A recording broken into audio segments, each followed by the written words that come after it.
All right, hello. This is Cairo from Ice Chat. Good morning, everybody. Good morning, and I'm currently with Mr. Huza in the Ice Chat number 4. Today we have Huza. Oh, I think I just lost Huza. Let me see. All right, Huza is there. Yeah, he's blinking. All right, welcome, Mr. Hi, Huza, on the show. How are you today? thank you. Morning, very well. Excellent, All thank you. right, all right. Okay, so in MCO, just want to get light when we started. So in MCO time, what have you been doing? Uh, well, it's actually a fantastic time as well for me because it's a time that I can reset, renew, refresh, rejuvenate myself Uh-huh. uh, more towards few areas. Yeah, intellectually learning, Mm-hmm. lots of interesting uh, is that looking at within the mode of industry. One interesting part is that been attending a lot of online conferences. Ah, Yeah, okay, all right. the recent one with tourism ministry Right. on the first uh, so-called online summit, Mm.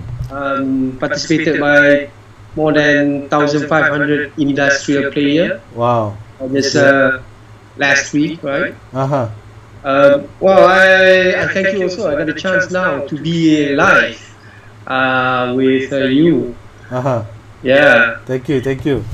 Right. So I'm glad to hear that you've been spending a little bit more time in your Mm. house and doing something new learning online. I think it's something on the zone right now.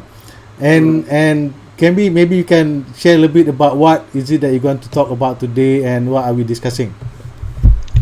Well, I'm putting up the specifically on FMB operations, Right. the chartering, the uncertainties. Mm-hmm. So um, COVID-19 at this point of Mm-hmm. time has actually affected human lives. It Right. is unprecedented times, desperate times, Yeah. require desperate measures, I'm sure. Yeah. And how the biggest question now is how do we prepare ourselves once the MCO is lifted? Right. Um, yes, within the families, as well as the workplace. Mm. Now, the industry itself in FMB, in fact, just like to give you an overview this morning. Yeah? Mm-hmm. So I prepared a bit of slides here Okay. just to go through. We will talk, and at the same time, uh, I'll just bring through on what I've prepared a bit. Right. Okay. Just for the great. No, I'm glad that you have some preparation over there. Yeah. Just for the benefit of everybody, that Mr. Huza actually is very popular in F&B industry. He used to be my boss last time in Shangri-La Hotel. I remember that very well. I learned a lot from Huza in when I was working in Shangri-La Hotel in Lafi restaurant particularly, and Huza and I, we are no stranger. And the good thing about Huza as well, he also won a lot of accolades. He brought the restaurant, he changed the industry, and particularly a lot in terms of gastronomic service, F&B service, and now he is managing and running his own consultancy called Huza Radzi Consultancy. Right, boss? Yeah. Yeah. Yeah. Good. Yes. So and Huza has a lot of experience. He has done a lot of royal service. He has done a lot of dignitary service, international service, and now he's an activist and also businessman in the F&B industry. So what you're going to listen to from him is a lot more what's happening on the ground and also at the strategic level. Yeah. So without further ado, the topic today is about F&B operation and chartering the uncertainties, right? So I invite all the F&B people, tourism people, hotels, or anyone interested, and also the customer of F&B out there. So join in so that you can get and learn a thing or two from Huza, from his experience, right? So Huza, come back to you now. So what has MCO or PKP do to the tourism and particularly in F&B industry from your experience looking at situations? Okay, all right. Thank you, Cairo. Yeah. All right. First thing is that I would like to point out that Malaysia has a very active plan. We have a very famous brand called Malaysia Truly Asia that has been around for the past 20 years, both in the region and abroad. Particularly, this is actually a result from the last crisis in 1998. Yeah. That's where TDC at that time has come up with a branding, because they realized that crisis need to be managed. Okay, this is very important part where 20 years ago, Malaysia Truly Asia was successfully driven out, rise up due to the 98 crisis, right? And 20 years has passed by. There's a lot of things that's been going on. We have some of our identified success is that Malaysia is ranked among the top 10 tourist destination in the world, recognized as world's 5th best shopping destination by Expedia UK. Yeah. And we are well known, very well known for medical travel destination of the year. Yeah. Whereby our medical tourism is in fact so-called the best. Yeah. Right. Wow. And 2020, the forecast, we have planned to do Visit Malaysia year 2020, where it's forecasted to attract 36 million tourists. Yeah. That generates, what will it generate in terms of revenue? 168 billion ringgit. That's how big it is. So hospitality tourism is in fact the number 2 industry, biggest industry in the country. Yeah. Wow. Okay. You mean tourism is the second biggest industry in Malaysia? Yes. Wow. Okay. Yeah. Okay. Let me try to move to the next slide. Right. Now, just to tell you. Just Huza, just hold on. Can you share the slide? I cannot see the slide now. Yes. Okay. All right. Yes. All right. Okay. Can see it now. Okay. Now. All right. Okay. All right. Now looking at the food service industry, when we say F&B, it's huge, right? Humongous. Now we're looking at from restaurant, hotel accommodation, catering, fast food, takeaway, retail, event exhibitions, leisure attractions, industrial catering, transport, even welfare catering nowadays. Yeah? And Okay, so everybody is being affected. Right. But now, there are certain segments that actually can rise, which I foresee will do at best, and certain area is in shambles currently. Okay. Now we will get through that further. Yeah. Now going through the past versus current crisis in Malaysia, there's a lot of lesson learned through the industry. It's like a cycle. Okay, I've been through it personally. In 1998, there's a SARS, economic downturn and political turmoil at that time when PKR, and then in 2003, SARS came up. 2008 economic crisis. Now we have a 2020 COVID-19, which is so different than any other crisis that we had. Yeah. In fact, this is very unprecedented. It's totally caught everyone, off guard. And some of the, I'm bringing some of the forecast versus actual. Like I say, Visit Malaysia year forecasted 36 million tourists, contributing to 138 billion. This is in fact an ecosystem itself in hospitality tourism, which also impacted chain reaction to F&B. When we say on this, the biggest contribution is actually from China. China is expected, foreign exchange itself from China. This stats is from the MAH in Mesos the other day, Right. saying that China tourists itself bringing USD 3.5 billion. USD 3.5 billion. That's a Imagine. lot, huh? So all that is gone. It's like disappear through thin air. Yeah. Very tourists. Yeah. Okay? Yeah. Projected to increase 20%. 20% to 3.5 million during Visit Malaysia year. Yeah. Yeah. That's a lot. That's really a lot. So Yeah. it fills up Malaysia from Genting itself. So from Genting going down JB, Penang, and all other parts. They go to Singapore, border crossing to Malaysia, Yeah. and so 3.5 million tourists is also lost to thin air. Yeah. So when we say that, okay, who handles this? It's of course the labor force, people who works in this to be ready accepting this, right? Yeah. In this industry.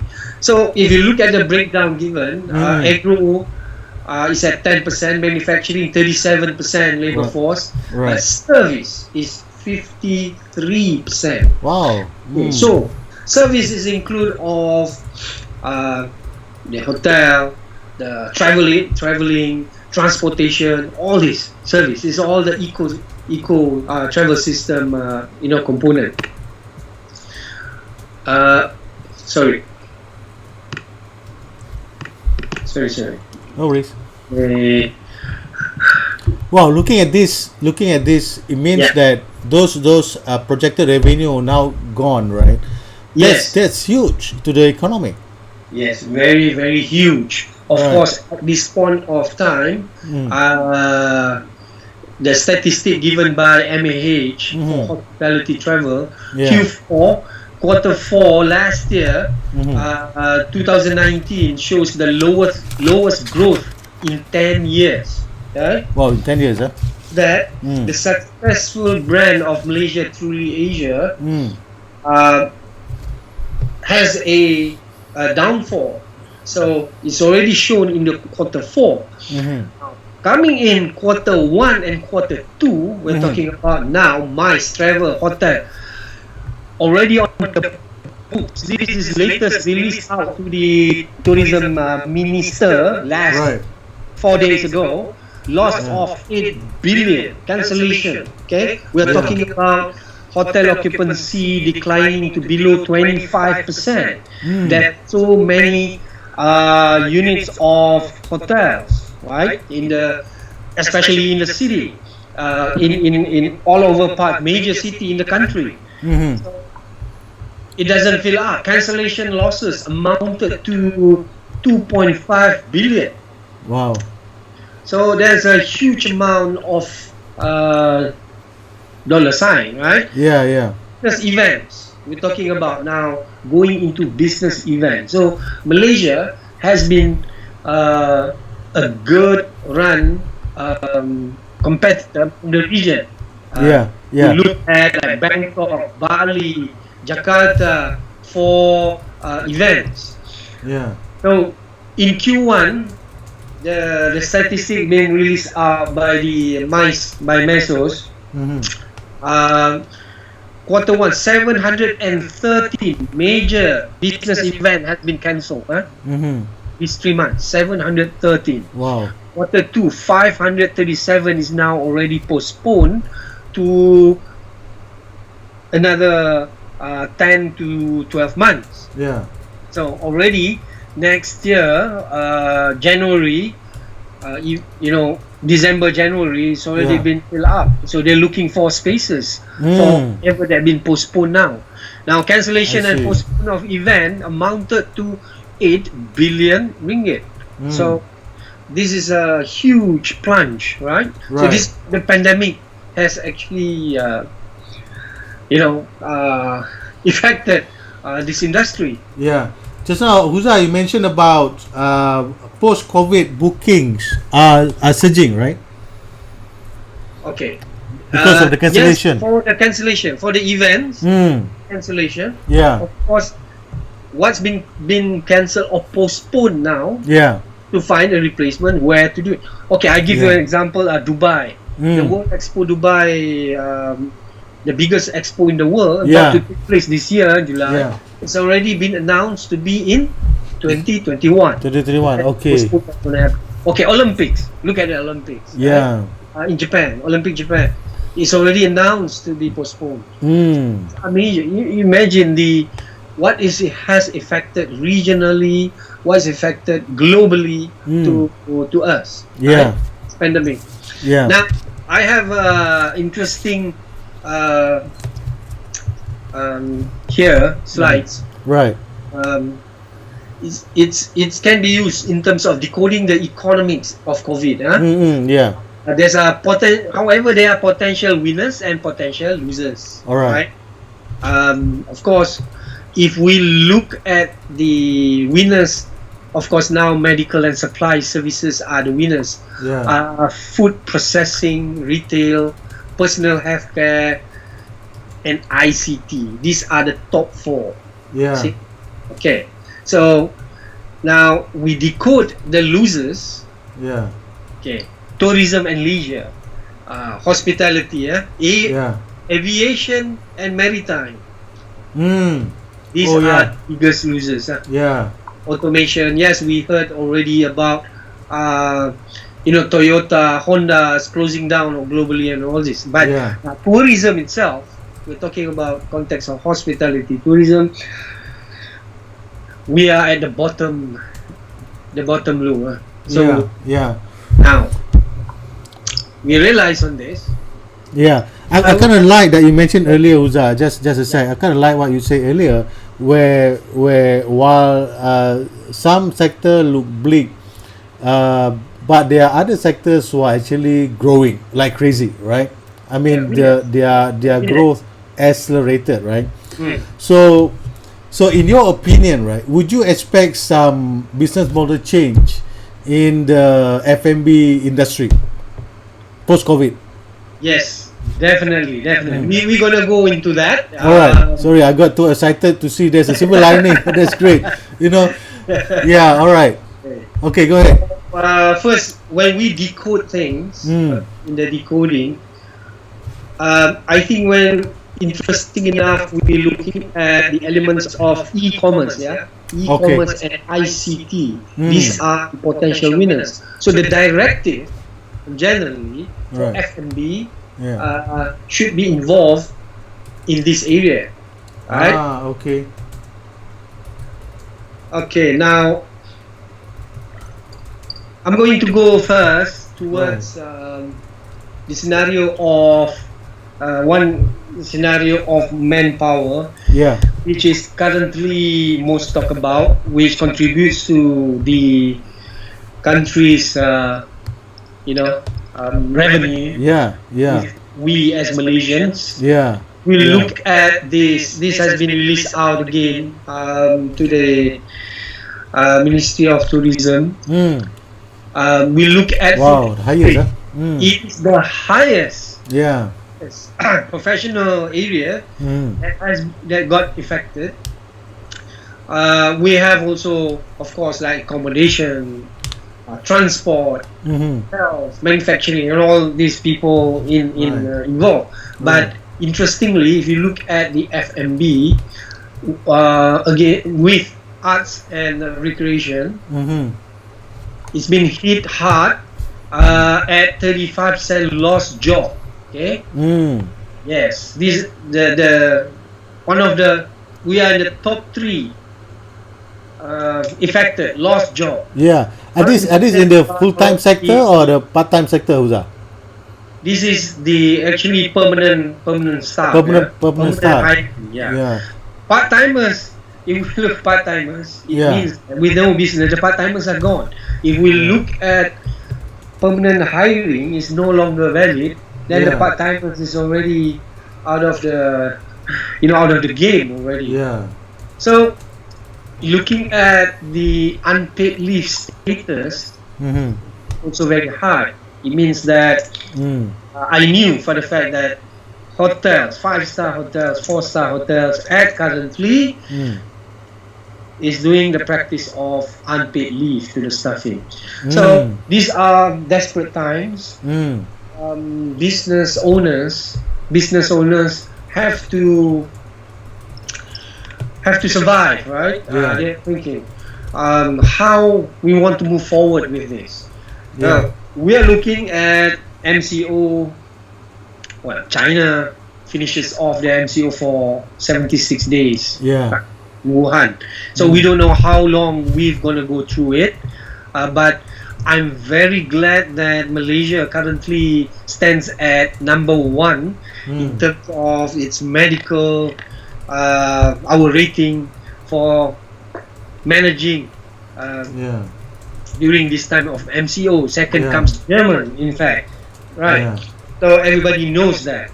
So hopefully, Malaysians will go through this. Yeah. Will Yeah. stable. We can do it. Yeah. We can do it. Yeah. Yeah. But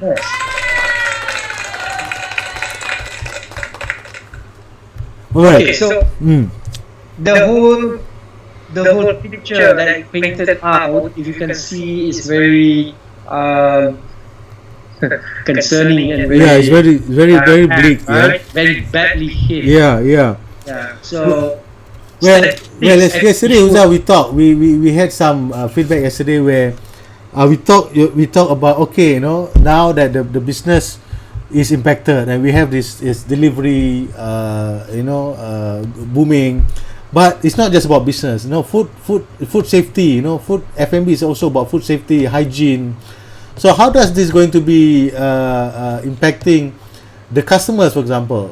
Also the other side, the someone who does the delivery during the MCO, if it get extended, how do we from the F&B, especially like you, how do you see this movement? It's not just all business, right? yeah. I mean, the practice of hygiene. Mm-hmm. We will never be the same again after the MCO is lifted. Everybody will have to somehow rather know families and at workplace, right? They must know about hygiene practices. At workplace, assurance system is already looking into a must. It cannot be something that on the loose. Yeah. We're talking about the practicing of food safety management system professionally. Of course, at this point of time, investment is only being given to a organization which is big, with 200 and above workers, to go into food safety management system. But there is a concern if we were to do on, let's say, those e-hailing on food, Food Panda and Grab, the source where they took this the food. Businesses, small business that contributes towards the online food ordering. So how are they practicing that? For example? So online will be the way to go, no doubt. It has changed now.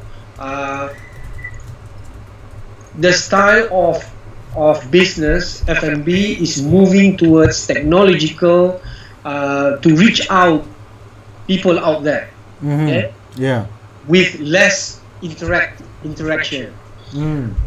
Okay, so it means that the assurance system for these sources of food, it needs to be managed. It needs to be looked at. So in the directive of uh, food safety, there's assurance system. Of course, the big guys already practicing it, like having. I've been doing halal consultancy myself, whereby it is a priority for the big organization to have halal as well as FSMS or HACCP. Yeah. So the major concern now is the online. Mm.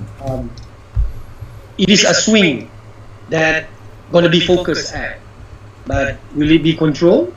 So Mm. another concern in it, because foodborne illness can derive from these practices, if it's being looked at. Now I just want to interesting part, go to the next slide, Right. where Okay. we're talking about moving forward. Mm-hmm. Yeah. Yeah. Of course, there is an operational cycle that needs to be looked at in F&B that shape food service cycle, basically to analyze how different food service in varied operation works, right? So when we talk about for the future, to determine that it needs to determine where the consumer market formulation of policies. So this area needs to be looked at very thoroughly. Where do we go? Where do we move forward from here? Do we need a certain SOP from MOH needs to come up with SOP for operators? So formulation of policies, interpretation of demand. So restaurant gonna change its perspective towards the market. Yeah. Of course, planning and design facilities. This will also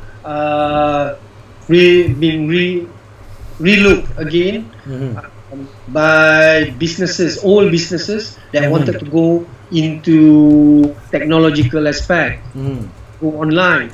So they need to maybe change. For those who are already there, maybe it's time to look at their kitchen equipment program. So there will be a change. So the cycle needs to be competent.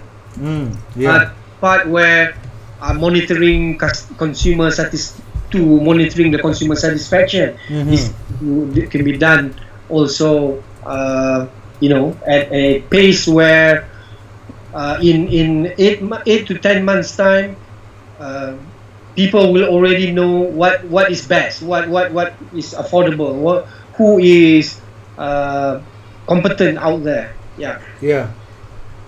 So there will be an operational cycle to be looked at, to mature in this coming after next 10 months after the MCO.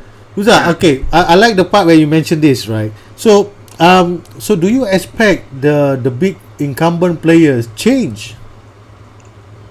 There's a lot of thing to do. Okay, they already changed, for your information. Okay, all right. This 5-star don't work with Grab. They don't work with Food Panda. They don't work with Grab at all. Okay. Oh yeah, I never ordered a 5-star, so I don't know. But now you can see there are 5-star hotel already tying up with Grab Food. All right. So their policy. This is what I meant by change of policies. Right. So the policy from the big brand, even the okay, we look at freestanding fine dining restaurant. Yeah. Fine dining with its prestigious approach, they never across their mind. They need to do online food delivery. A fine dining restaurant. But now already as we speak, for the past 2 weeks, we can already see. Okay, so this is what I meant. There's a swing and change. But the small players, they are, most of them are close. The small players. Panda concept takes food from not a restaurant sometimes. Right. Yeah. uh, these places are closed at this point of time. Yeah. Yeah, So that's there is an opportunity if you can mm, see, big brands investment mm, in restaurant taking the opportunity at this point of time to do it. yeah. From what I know, I know for the fact that Foodpanda take 30% Mm, of what's been delivered out there. yeah. So the amount is not as big, but Mm-hmm. affordable. Yeah. So in another after the MCO, this area will be looked at as an important swing. Mm, Technology is being used for this. yeah. Okay, Yeah. that's where I'm pointing out few. I just want to go through a bit of Yeah. this Go ahead. that Yes. I prepare. Mm-hmm. After the MCO food service operation, they need to government need to have a standard SOP or and measures that is a need for a guideline for people who are in business events, for example, Mm-hmm. who goes to restaurant, for example. Right. We could I see that banqueting is the hardest hit in F&B segment. Mm. Anything that goes above than 500 um, events, looking at event Mm. cancellation, it's tough. It's going to be very tough for them. But Mm. however, small niche restaurant could thrive because Mm. there are people who still wanted to go out there to enjoy a bit of freedom. Enjoy a bit of freedom, I can say. Yeah. Yeah. It depends on the tier of spending power in the market. Mm-hmm.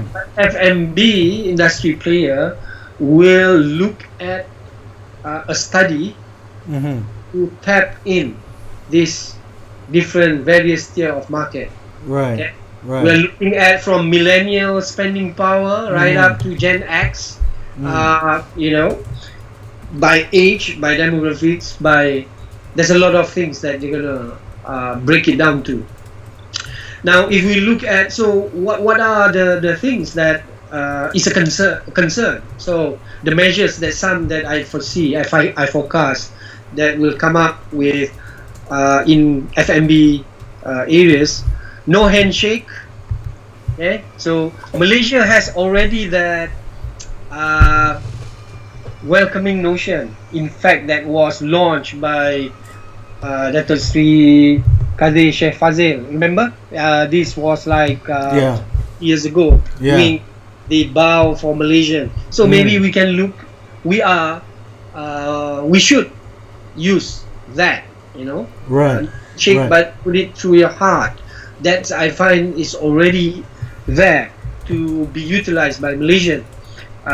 Yes, I know in the internet now have those COVID welcoming kicking and Yeah. butt bumping. Yeah. There's so many style, but I think for Malaysia, we need to have a unique way, which already in place Mm. for 20 years. Right. SOP measures also looking at some of it is pre-order, Mm. yeah, Mm. which is Yeah. better, pre-planned, yeah, Right. other So, than so when you say no ready-to-eat food counter, right, what does it mean? buffet. Ah. Exposure of food, yeah, on the buffet is a high risk, is considered a high risk because anybody can cough and they can lead to another outbreak. Ah. Okay. For example, if we learn from what's happening now, so Right. definitely buffet is not a good idea. Mm. As Mm. ex-director of food and beverage, Right. I will be very very concerned. Mm.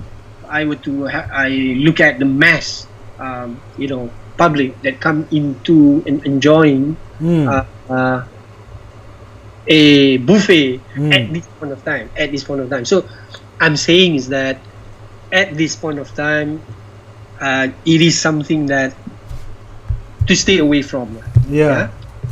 Okay, and then there are practices on time-bound seating, which is like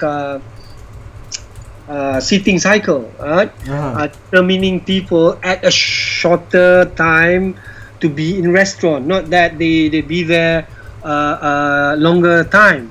So this can be through seating. Like for example, if dinner time, there'll be from 6:30 to 8 o'clock. Then there'll be 8:30 to 10:30 seating. Wow. So Okay. more planned, time-bound seating. Mm. Of course, Alright. personalized. Yes. In any form of business tier at this point of time, personalization is something that giving a leap service. Okay. Right. Because you handle less mass public, and you can be very micro focused to collect, to ensure getting data. So at this point of time, any form of market that comes in, database is good as gold. Right. You want to know people who's confident that going out there. Yeah. You want to know people who rather go to catering at their house. Yeah. It doesn't matter. Yeah. So with all this, Huza. Yeah. With all this that you mentioned, Huza. So what does it mean to be a service there? I mean, you don't need people that much, right? Yeah, we only need, not say, let me rephrase that, not say we didn't need not people that much. We need people as of when there is demand. So that's the right word, yeah. Right. When there is demand, in Right. accordance to demand. So if let's say a brand, a restaurant managed to get 15 open house Yeah. to do during Hari Raya catering, so they can plan for a part-time, right? Right. But if they just focus into their online or restaurant business, there's only a certain amount of manpower needed. So basically, it's stability that you want. So Right. I think big brands like hotel catering will be something that a must for them to utilize their database. They must utilize their database to explore more of their business. Right. Right. Yeah. Okay, you talk about on-demand labor service, right? Or service personnel. So how do we ensure quality? Is there some standardization, or is there a way that we can recognize them? Is there a database on them? Is it a free flow? Because see, it used to be when you are working a part-timer, you are flexible. I can work in hotel 1, hotel 2, hotel 3, right? Yeah. But are you do you think that going to be the direction, or what's your thought about this? Okay. At this point of time, there's so many talents out there who is out of job. Okay, and this can be classified in many tiers. And those who are 6 months and below experience with no knowledge, just a part-timers, hit and go, to a 1 year experience part-timer, to a new hiring. And then there are people who are out of job, laid off work, those who experience 3 years, for example, to a senior leadership, who could be out of job at this point of time.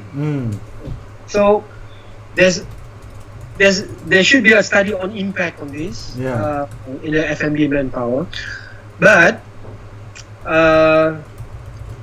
most importantly, a flexibility of the policy in the government now to make a job opportunity in accordance to demand. Okay, so what do I mean by that? As times goes for the next 6 months, it's going to be interesting that HR have to handle the 48 work hours a week for the permanent hiring, right? Yeah. So is that something they can manage to cope up? So this is another question. Is it time for Labour Law Act 1955 to be revisited? Because COVID-19 is something never happened in the world. In modern times, this is the first time. So there's a lot of things need to be to be looked at in flexibility, because Right. we are also bound by act in workplace. Okay, Mm. so flexibility is a key thing. How do we handle talents on that? So I couldn't give an answer now, Yeah. but what could be very clear is that it needs to react with the demand. Right. Successful brand, they won't keep their overhead costs high, Mm. but they need to be very flexible in times of need. Okay, at the same time, these talents needs to have knowledge, right? For Right. example, like the FSMS, Food Safety Management System. Right. For those who has worked in good brands, is Mm-mm. already in place, Yeah. both in kitchen and service. Yeah. For those who doesn't have, they need to learn on this. Okay, Yeah. as simple as typhoid jab Yeah. is not a compromise anymore. They Yeah. must have it. So we Yeah. knew for the fact that certain areas, for example, like part timers, we can look Mm. at certain violation happen in part time. Permanent hiring, yes, they have already. There is something that organization ensure of having. I'm Yeah. just giving you an example. Right. When it comes to part timer comes in, they're very loose on it. Yeah. Okay, Mm. so we're looking at practices, the measuring needs that going to change. Social distancing. How do we keep that social distancing for the next 6 months? Mm. Of course, no shoulder to shoulder. So Yeah. how about that meeting incentive convention events, right? So Yeah. in mind, they're selling that. All this needs to be looked at. There must be a guideline. Mm. Certain number of people in a space, we are looking at this point of time. Yeah. We're talking about 4 square meters. Yeah. To have that social distancing. Yeah. I'm not sure when you handle a group of people for 500. Yeah. So, or 1,000. Can 1,000 be permissible? Yeah. Yeah. That's So, right. I'm not sure. 2,000. Yeah. We have bigger space here in the country that Yeah. can fit up right up to 3,000 at one go. Yeah. If we look at KL Convention Center, 10,000 square meter, Yeah. you can fit up Yeah. more than 5,000 people at one time. Okay, so the question is, Yeah. we need a directive. It needs to be worked out, right? So Yeah. I'm sure it will come out first. Then only brands leadership will work on it, Yeah. cascade it down to their team. Mm-hmm. And what are the practices? Of course, we talk about sanitizers and all these things. Right. Gloves usage, kitchen. There cannot be any more loose end in the kitchen, Right. right? Right. Oh. Now, like I said, it depends. We're talking about the big brand and towards the smaller brand. Right. So, Yeah. Who's that? Yeah. I want to stop there for a while. So you see, I mean, F&B, the last few years, you could see a trending down in terms of employment, attractiveness in the market, right? So do you foresee, with this post-COVID or situation right now, would this make the industry more attractive or becoming less attractive as an employment opportunities or business? Okay. I like that question. Mm-hmm. Now, to give you a background, Mm-hmm. hospitality tourism, because I'm in MQA, in panel of industry. Mm-hmm. There are about 82 institutional, whether university, colleges, that listed up in the country for anything that got to do with hospitality management, culinary, food service, and tourism, whether diploma or degree. Yeah. Now, the number one course after SPM leavers searching for, Yeah. right, is culinary. In fact, very surprising statistic. Wow, interesting, huh? That's what It's the highest, culinary. Yeah. I think it got to do with the impact of TV, online. Cooking show, all that, right? Yes. Okay. So culinary is the number one. Mm. Now, this is gonna be a swing. Mm. I think IT will be the next one to be hit, to get hit for the new millennials. Why? Why I say IT? I think it needs to be a focus on that. I foresee that the online, less interactive skills, human, will be something in demand. Anything got to do. So if we look at the decoding in the earlier part, it tells that ICT area is going to be a winner. So anything that got to do with IT. Okay, so people gonna change work that dependent on IT. Work dependent on IT. Okay. FMB, yes, but anything related to dependent IT. So it means that multitasking will be on tech related. Those who are in FMB will be tech related.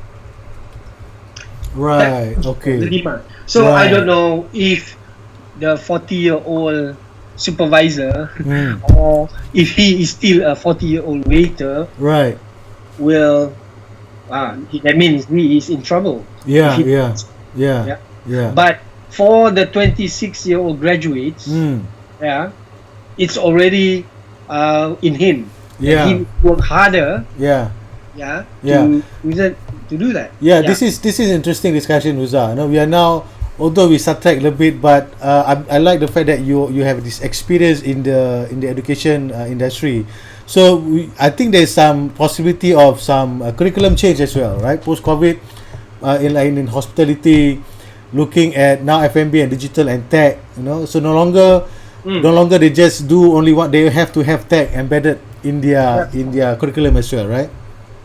Well, it needs to have tech embedded in all approach. Right. Okay. Interestingly, I've already have a slide that right. Okay. Let's take a look at that. Okay. Use of technology itself. Right. Hospitality is a very tech savvy, embedded. Has already put in embedded practices for a long time. For the past 10 years, in fact, QR code has already been used in hospitality, especially in hotels. For survey, guest satisfaction. All this has been embedded with their handphones. So the usage of first-hand handphone for first-hand information is very crucial, right? Even kitchen equipment already been used in big brands. So ovens, kitchen, traditional kitchen has been revolutionized with oven that can do most of the work already. Lot of brand. Now, for example, we take like Rational oven. They're up front when it comes to putting out manpower as well as sustainability. So the sustainability approach in F&B, in hotels or big brands has been there in place with technology. So it will be tightened up, I'm sure. So the use of in technology is utterly very crucial now. After the MCO, there'll be two segments for sure. Online will be ongoing and explored, and then the dining, which is smaller. It's going to be smaller. So, but at the same time, it's quite uncertain. Because those who make the market confident only will able to fill up their restaurant seats. They fill up restaurant seats also. There is a decrease in capacity. In restaurants before at 200 seatings, all day dining now could be less than that to take up, right? If the restaurant is 70 seats, so it will be smaller. Right. This is what the aviation industry is also talking about right now. Right. So seats will not be full. It will be purposely reduced. Purposely reduced. Mm. So that means one row there could be only one person sitting. So you lose Mm. that row with only one. Right. So if a row of three, now is only could be one person sit there. Mm. So these are the things that the guide that going to come out, which I foresee. I see. Social distancing is going to be there. Yeah. Well, that's great. So, I mean, in all this, what I call a bleaky or a murky situation, right? That I think there's a need of change to grab the opportunity. Like you mentioned just now, the big brands, of course, the big brands are always ahead. No, a lot of product equipments are catering the big brands. So moving forward, for the entrepreneurs, for the small time players, mom and pop, what I call dining place. What do you think they could do, or what are the some silver lining that they could have for themselves? At this point of time, sensibly, a grab and go or take away is a practice that they can do to stabilize. Yeah. Grab and go. Okay, that's the solution at this point of time. Sensibly, that comes in. There is a concern, I'm sure, that more investment that need to put. I think they will face investment issues. So that's the part that they will face, because they need to pump up more money. They need to manage their expenses on manpower. They manage, their raw materials. Yeah. So they got to minimize that. So to get stability, grab and go is one of it. Yeah. Now, those who are better, who's doing better, they explore more. Explore more towards more production, like the online food hailing. So they can do more, maybe from 500 portion to 2,000 portion a day. So they can focus on that.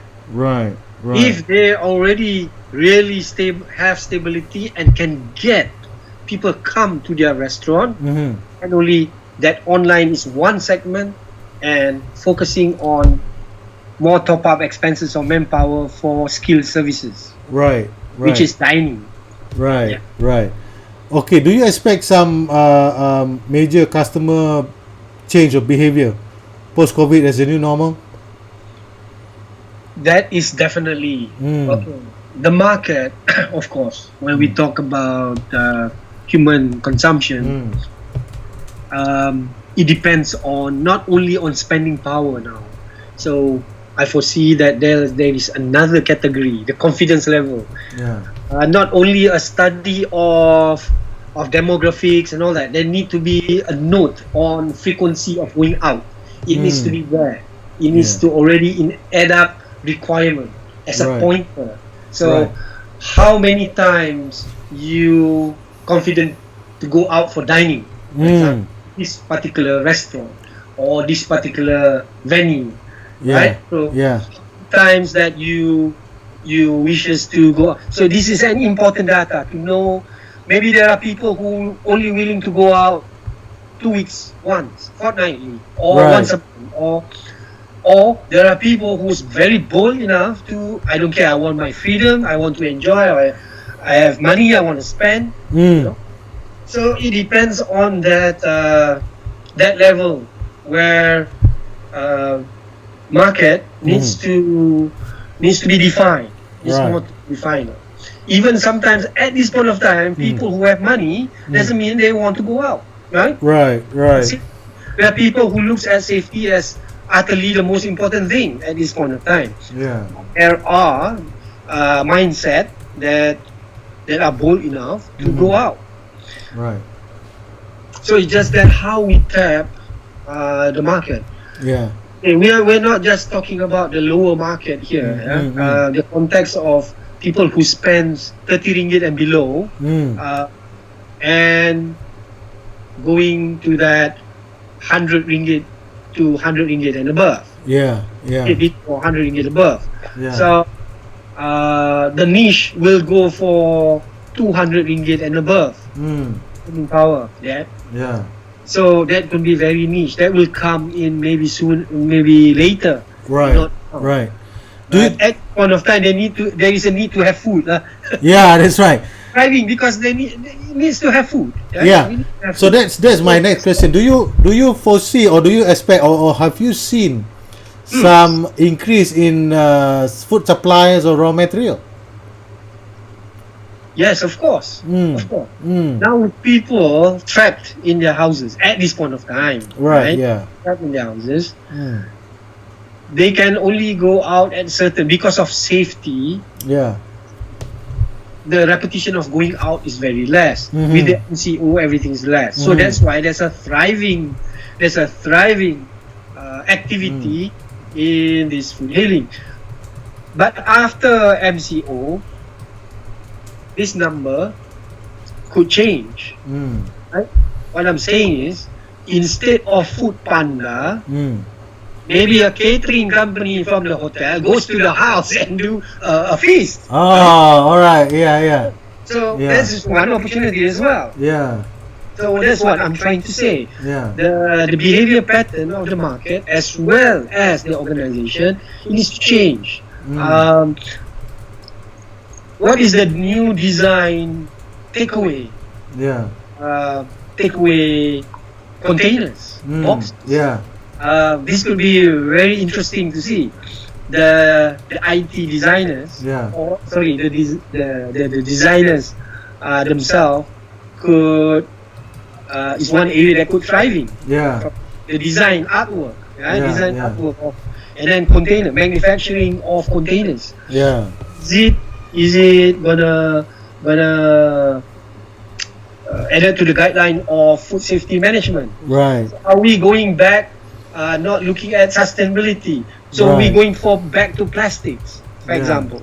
So there's a lot of questions in there because for owners, there's pressure of expenses, right? Yeah. Sustainability food boxes that made of recycle.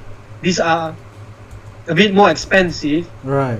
compared to those those plastic. Yeah. Yes, government policy says that. Okay, Yeah. guys, we need to do like last time. No straw. Yeah. Right? No Yeah. plastic straw. That was great. I find that is great. That policy is fantastic. Will it be used for food containers? Yeah. Oh, the policy makers need to look at it. That's what I'm saying in the cycle. Right. Where that second stage is important. These are the effects. What I'm saying. But Right. in terms of consumption, there's means and ways to make things attractive, right? So people will be less going out but more attractive. Yeah. Wow, I like that silver lining over there. That's really good. Now, okay, it seems like there be how can the consumer that's listening here and also out there could help to reboost the F&B industry post COVID. Your thoughts?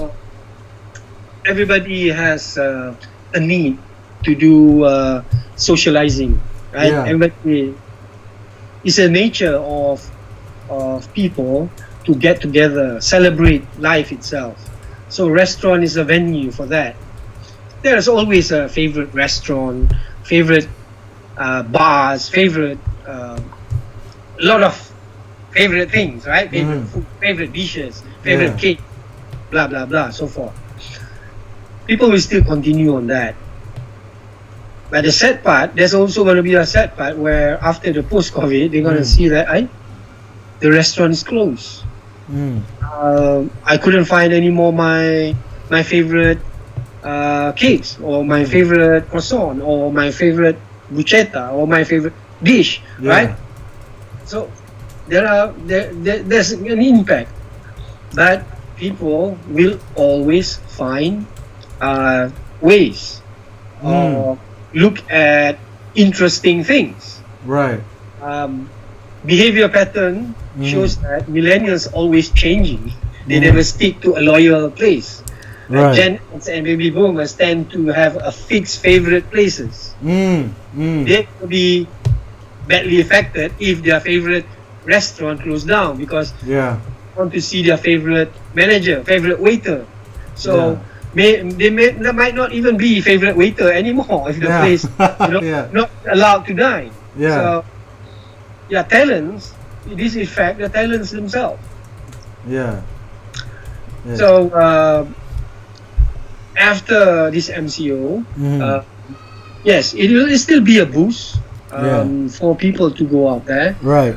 At the same time, people now knows how to cook better. Right. Yeah. Those who know how to cook, they cook better. Yeah, that's right. Those who don't know how to cook, they learn to cook. They have to cook. Yeah. Isn't it? Yes. Yes. Okay. One last question. It's almost 12 now. It's 12 now. Yeah. So okay. Do you foresee? Okay, now I want to touch something very touchy on legal, right? So it used to be like in the hotel, whenever you go in, anything wrong, you blame the hotel, right? But now, do you see a legal post-COVID will be an issue as well, in terms of food safety or customer get infected because of the hotel food and all that post-COVID? Okay, very interesting question. Okay, that's where we have to go before the COVID. Right. The legal, when it comes to before COVID, comes in that's why there is HACCP or food safety management system for any foodborne illness handling, right? Organization got to show traceability in order to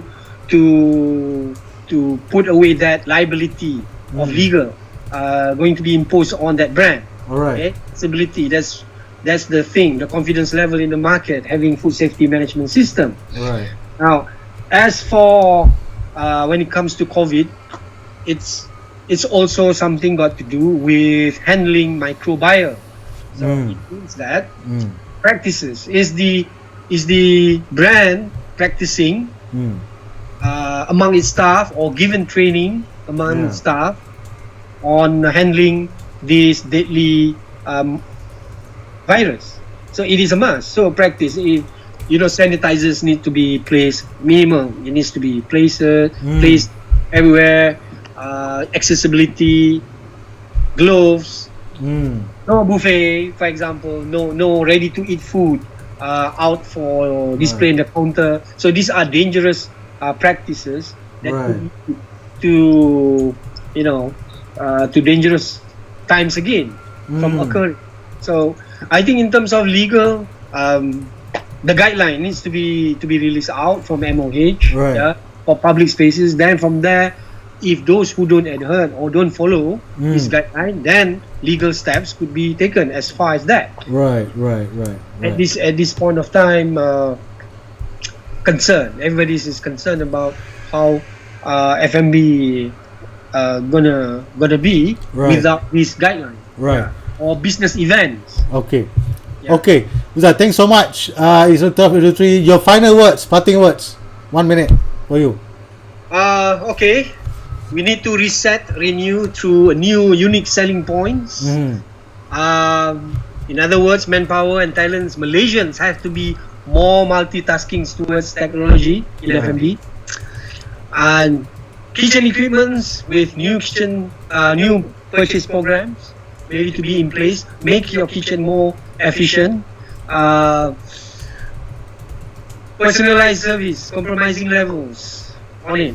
Where are we at? That need to be a think tank by the industry player. Upgrading of venues, restaurant, food service. Is it too old? Is it need to be in place with tech savvy? It needs to be looked at more ergonomic, efficient. So efficiency is in hand. How to look at putting out, maximizing profit, controlling that expenses. Does the organization able to attract market interestingly enough towards that brand? Right. So unique selling point is a key thing this point of time. Right. So in F&B, I wish all the best for Right. all the industry player as Yeah. well as all the colleagues, Right. all the labor workforce in this industry. Right. I'm sure you're going to be rising up through the ashes. We need to rise up, guys. We need to Right. rise up. We can't, you know, although yes, we are badly hit, but rising up is a must. All right. Yeah. Okay. Thank you so much, Huza. Online. Thank you so much. Right. I hope to catch up with you again. Thanks for contribution. With that, thank you so much, and bye bye. See you again next round. Welcome. Yeah. Have a good day. Stay safe. Thank you. Bye. Stay safe. Be safe. All right. Bye. Bye. All right, thank you so much. There's a session today this morning. I chat myself and Huza. I hope you learn a thing or two. Thank you so much. Have a good day. Bye.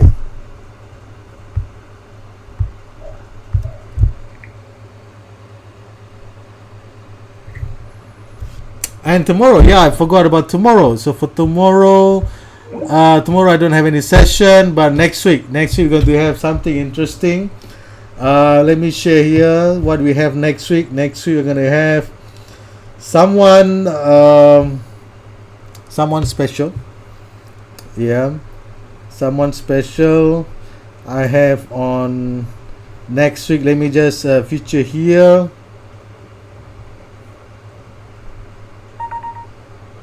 It's good. All right. So tomorrow I don't have any session, but next week I'm gonna have two person in the house. One is this one. We're going to have on design thinking our partner, international partner, Dr. Michael Urick, on how design thinking can be useful in COVID situation, and also from one of our exceptional clients, DHL Express Malaysia, Julian Neo, the MD of DHL Express Malaysia, going to be with us as well on Tuesday, and Michael Urick on Tuesday, right? So Michael Urick's session is in the morning, actually, about 9 a.m., a bit earlier. So I hope to see you guys maybe next week in this session. Thank you so much. Bye.